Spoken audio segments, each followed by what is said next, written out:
In my opinion, sleep and not getting enough of it is usually the biggest contributor to people getting off the trail early, and they probably don't even know it.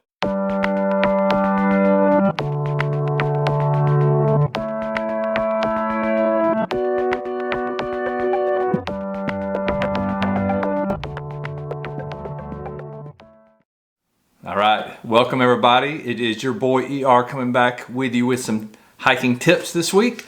Let me first start by saying Merry Christmas and Happy Holidays to all of you out there, from the ER family to yours. We hope that you and yours have a wonderful holiday season. This week we're going to be talking about energy management and the importance of how we manage our energy when we're doing something like a long distance hike or maybe something like an endurance race. We don't often talk about it or think about it when we're talking, giving tips on YouTube or when we're actually out there, but it's highly important. We choose to do some certain things during the day that might not make sense with the energy levels that we have. We may start making decisions when we are at a really low point in our energy levels, and we all know that you shouldn't quit on a bad day, or you dang sure shouldn't make a decision to quit when your energy levels are low either. So this episode is really all about figuring out when you are at your peak levels of energy during the day and what you should be doing as you rise and fall through those energy levels on your hike. So a great book that I suggest that some folks go read if you're interested is by the author Dan Pink. And it's called When. And the book is all about when during the day should you be doing certain activities to maximize your effectiveness. It's beautiful. It separates most people into two categories, and he uses birds to get his point across. So you're either a lark, which is a morning bird, or you are an owl, which is obviously a night bird. Whether you're a lark or whether you're an owl, there's three main periods throughout the day that you should recognize what your energy levels are and what you are best suited to do during that time of day. If you're a lark in the morning, your mind is really hyper aware and you should be doing analytical, detailed analysis. What does that mean on a long distance hike? That means maybe planning your next resupply, planning out your day, maybe planning out the next couple of days, planning out your next zero, planning your water stops for the days. All those things that take mental cognitive brain power, that's what you should be doing in the mornings if you're a lark. Now, however, if you're an owl and you wake up and usually you're groggy and y'all are kind of the ones who like to sleep in till 8 o'clock, that's totally not me. You can see me giggling a little bit right now. What you should be doing during the morning, that is your creative time. That is the time where you're still a little bit foggy. Your prefrontal cortex, that executive part of your brain, is not turned on yet. Blood isn't flowing through there like it is for the lark. So you should try to avoid doing a whole lot of detailed planning in the mornings. That's more of your creative time, more of your time to just maybe soak in nature, catch the sunrise if you're up. Do those things that just don't take a lot of brain power. Definitely should not be planning your next few days or resupplies.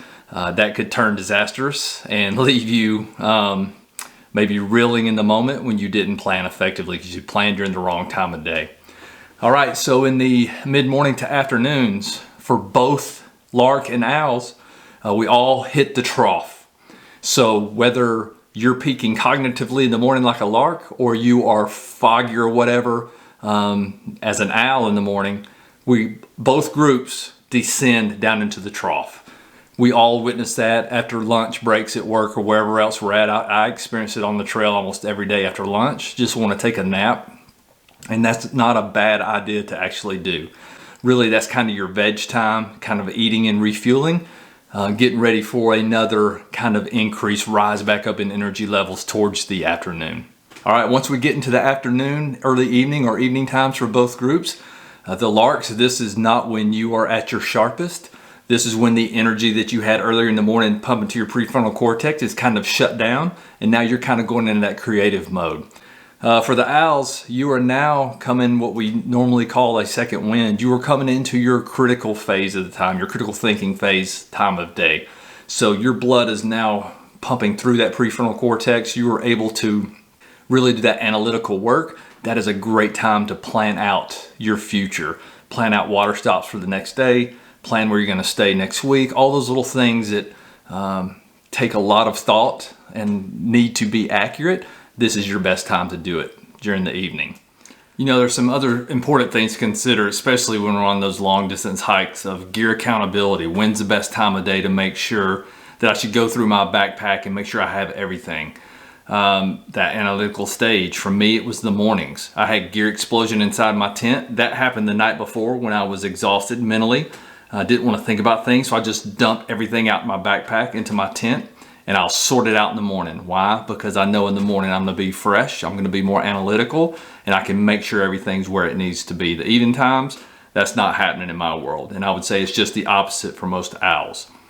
So that gear accountability is important when we are at that heightened state, when our executive brain up front is turned on and it has a lot of blood pumping through there. So keep that in mind, because walking away from camp like a lot of us do without tent stakes or water filters, or forgetting to put our water filter in our sleeping bag with us at night and letting it freeze, all those little things we can prevent by understanding when we're at our sharpest, when we're at our dullest mentally, and compensating for those times a day. So as I'm policing up my camp, I find an object, and sometimes it's my sitting pad that my rucksack's sitting on right now, or I'll find something like this rock. And I call that the, whatever, the accountability rock or whatnot. It sounds silly, but it works. Now, everything, as I start packing up, if I'm going to lay it down and it doesn't go in my pack, it's going to touch this rock somehow. So right now, I know the only things that I don't have in my pack, minus the Z-seat that goes on last, is touching this rock. Understanding when you're in these specific zones during the day is just going to set you up for success. I think back to my hike, and if you watch my hike, you can see in the morning times, I've got my guidebook spread out in front of me, and I'm really going through all the details of my day. Too much so. Like, I want to go back and do it again, and I'm going to do it again, and let some of that go, to be honest with you. But if you watch it, you can just see the quintessential lark move through his day. And then I always told you, after 1400, my brain's pretty much dead. My executive part of my brain, which is that prefrontal cortex, and doing things like remembering names or whatever became impossible for me. I'm kind of in my veg state, just thinking creatively, but definitely not in details. And again, it's the opposite for that owl. In my opinion, sleep and not getting enough of it is usually the biggest contributor to people getting off the trail early, and they probably don't even know it. So figuring out your sleep system and making sure your energy levels get replenished every night is critical. Because without it, it doesn't really matter how you manage your energy systems.